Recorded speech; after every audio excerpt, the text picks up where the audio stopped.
Hi, Nancy Olin Weber here. Yes, I had short hair. It's called COVID hair. Can you tell? Yeah, it turns out I'm going back to when I used to have very long hair in the 70s. A life of a psychic detective.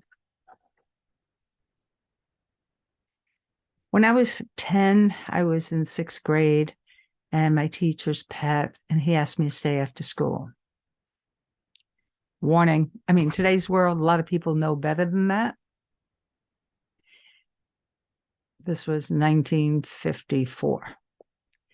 And he locked the door. I didn't know that. The janitor saw, thank God, there was a glass in the door. He could see through, and he saw the door was locked. And the teacher's hand was up my pants and the other hand around my chest. And I was terrified, so terrified I couldn't speak. I was also very painfully shy. So voicing anything didn't come to me. The janitor opened the door and I ran out because he let go. The thing that came from that was I told my best friend about 2 weeks later when I could open my mouth. And she and I decided the best thing to do. I said to her, please, let's tell everybody in the class. I don't know if I can say it all. She said, I can. And so we told the class to please never stay after school and to tell everybody else in the school, down to kindergarten, never to go anywhere he is. And I felt that that was a milestone about who I was and, of course, who my girlfriend was, also named Nancy. And I thought, where's that come from? In some ways, I could compartmentalize, maybe healthy, maybe not, but I could take what happened to me and understand, well, that's grown up crazy, right? And how my parents didn't handle it well was also grown up crazy. Okay, so I didn't trust their ways of being. That was fine. And it was because I didn't like it, but it was fine.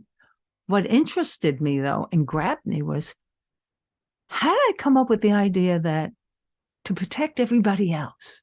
Where did that come from? I didn't think it came from the shy, painfully introverted, triple introvert kid, but I didn't know. And that happened several times throughout my early life in different ways.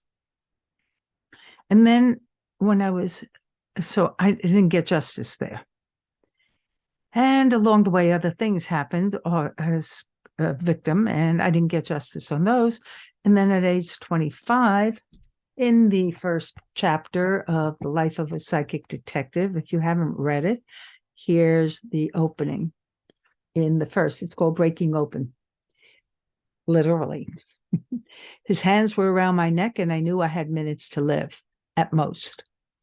At 6'3", he towered over my 5'7" 5 months pregnant frame. I'm dying, no breath. Sink, go limp, protect my baby. Slowly, so I slumped, letting go of everything except my breath. His hand slid off. Assuming he finished the job, he sauntered into the kitchen. Afraid to open my eyes, I stayed on the floor, hoping the monster I had married hadn't injured our baby.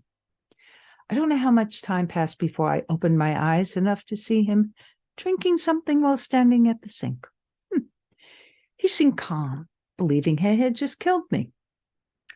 Carefully rising, I stood. Motivated by sudden calm resolve, I kept moving toward him. He was looking away. As he turned, his eyes widened in disbelief. I kept walking until I was inches from him. I suggest you never sleep again. You ever touch me again, and there will be a knife in your heart. I was shocked at my own words, yet knew I meant every one. I had walked away empowered by my anger. I was afraid to consider that I would not be capable of stopping him again. I understood that the only way I could ever physically cause harm would be when I need to defend myself. And of course, my unborn child. So that's the opening of The Life of a Psychic Detective. It is the pivotal, strong piece of why I got into saying, yes, when asked by the police, would I take a look at a case? They didn't know me. The woman who asked me originally, the whole story is part of the first chapter. They didn't know who I was. However, I had done the same thing with them I did at that moment, to speak. Finally, after many, many years of not really speaking and accepting that I had been a victim despite going into a lot of therapy afterwards.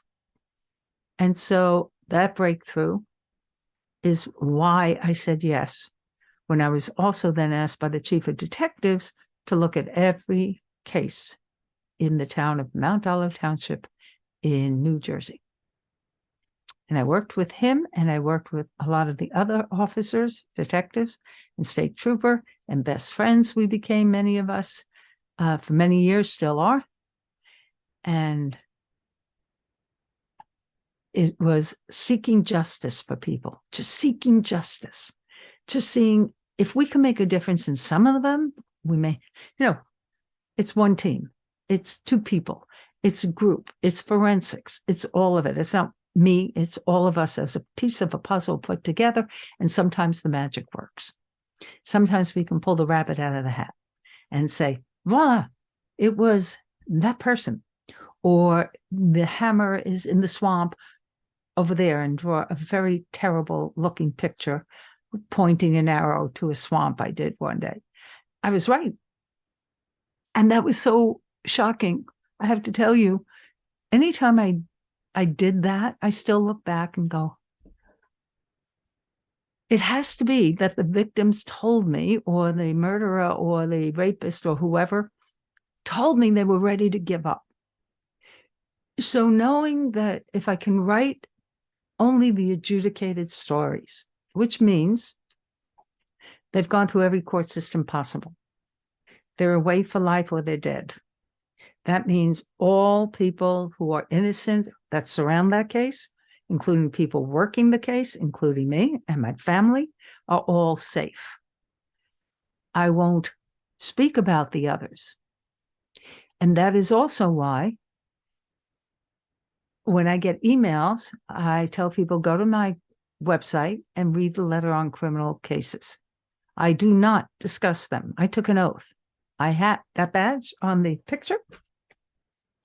If you can tell, it has my name, Nancy Weber. He didn't have room for the rest. That was made by the executive commissioner of an anti-terrorist place, and I cannot discuss it.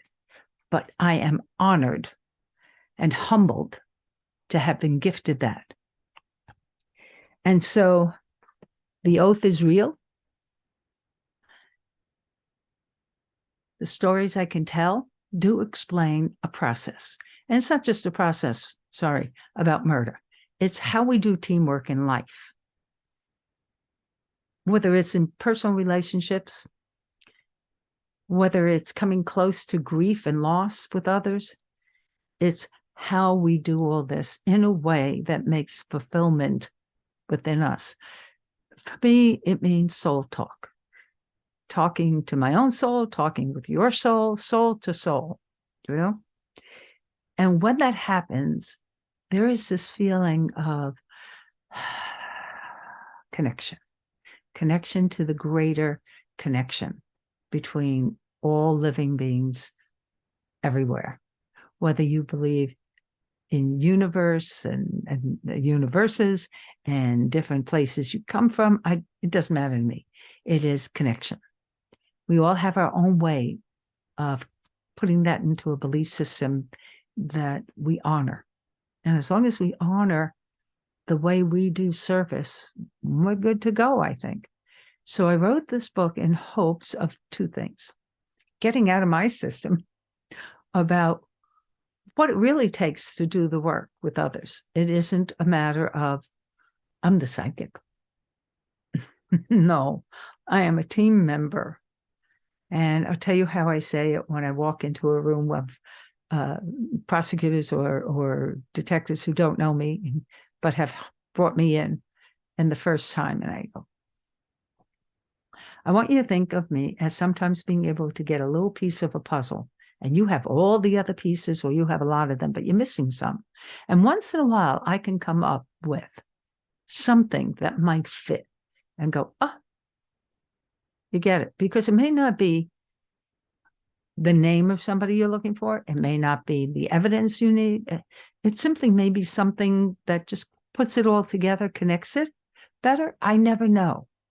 So the point is, when we use what we all think of as gut hunches and intuition, and maybe a little bit more on my end, we don't know if we can do it until we do it.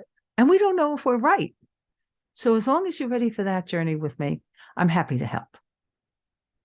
And that's how I phrase it. Because I know I am not the center of it. I'm part of the story. I am not the story.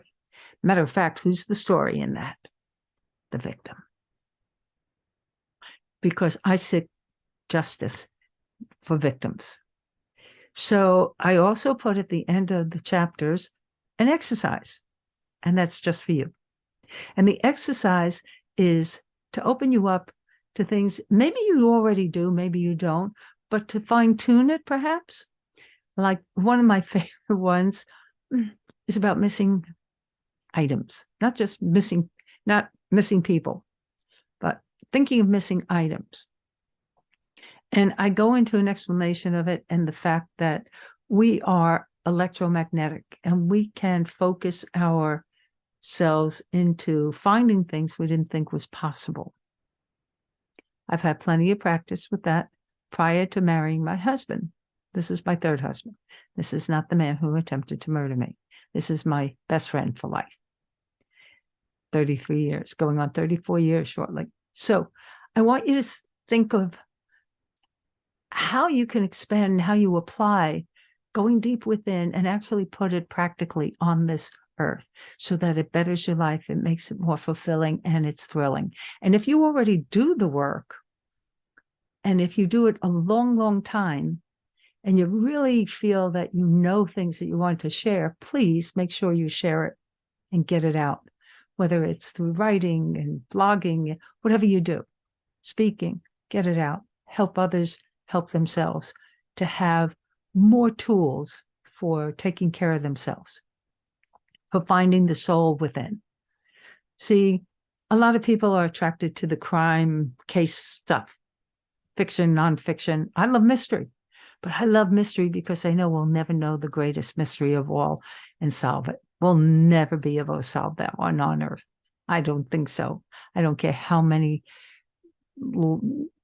centuries, thousands of years, 10,000, 100,000 years. I don't know if anyone will ever know the origin of creation. I'll call it. I'm not saying I'm religious, not religious. I am a minister in a non-typical way. It doesn't hold with one religion. It holds more with believing we all can spiritually help lift others. Doesn't matter what their belief system is. We welcome everyone that way. So I'm here to share with you. And if you're interested in any of the books I have, The Life of a Psychic Detective is available on Amazon. And it is also available as signed copies at my personal website, which is written below. Now, I hope you like this, and I would love to hear any of your stories. Put your comments below, and I would like to know what you're interested in. Right? Would that be okay with you? Good. Have a very blessed day. Bye-bye.